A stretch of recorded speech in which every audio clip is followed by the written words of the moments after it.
na bon zawin jisu menin chebai ka hin bolen he mi hem azat anam mahin ta sandi lo phabe hi chingjing oven ai hola azong hin February tha kiti hi halhing lo hi ti ta sandi lo ta ai lo lungyal ngai to di lo ta he tu ni chani chingjing oven he iza hin mitam pin kin la dong inei ting ula February a bol nom lo he a kitamin bol nom lo ke huloven a bol ta lo dinga ki gel ha February he a hoi lo a phalo a se dana ngai to a hin thil kin la dong ho inei ting ula hi chil hai ika chu jing ovin a he ipga hi February ha hi thing lo iti khal khalwa tha phalo da nai gel wa hi chi tha sunga kin la dong hi igon theilo ham ti he kalungdan na peng khade he kol le vai hola ake umin amon jong a sei povin en la Christian hung hi kalna kum zakha thingta ai wanga iti la he pana hi tabang lungyal lungpun hum do ham ti ha khol nei nei wanga ki khol do zo la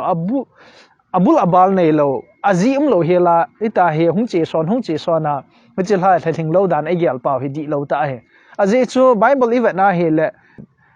ni kho a khat chan na a thil sem ho asem zo se a hin pathin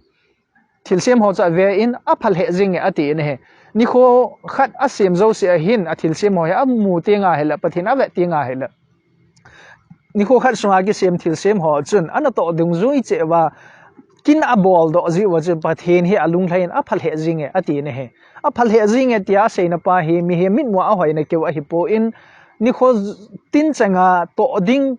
kipe ai lawa thilsem ho a to ding dol che u su a to do ji wa che pathinin a phal he jing ta hi sei phatna pi a hi ne he a chu tia hi le pathin le kha bu thinga jong hin ni kho phalo ki ti hi pon ni kho phamo mong ki ti na pa jong hi de lo he ipija hi adia Christian kum zakhat wal ki heta ai wa ta bang ta san abul bal nei lo ta san di lo ta ki ching jing ha ka lungdong he je a he chi video mang cha he ilungyal ngai to na pau adi lo ho hi pai mang ngai ne he February ha aping tam ta jong omin a hin la mo ho chu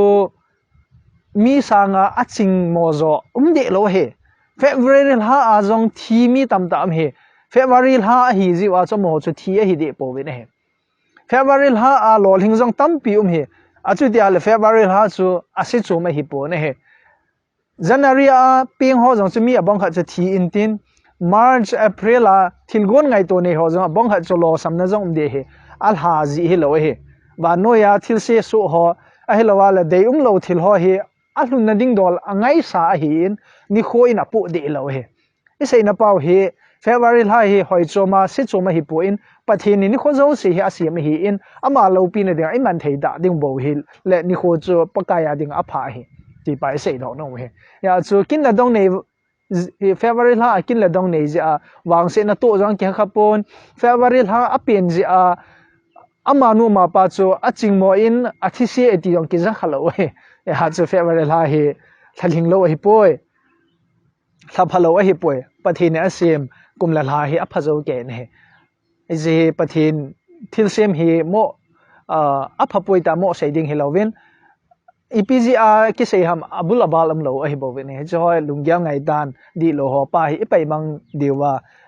ki dei sa na za la hi che video ki sei hin sei khelo ma la pathin e ngai dam nin nang ma lungyang ngai to jong he hin sei ding in jong ki tim na ine yu ne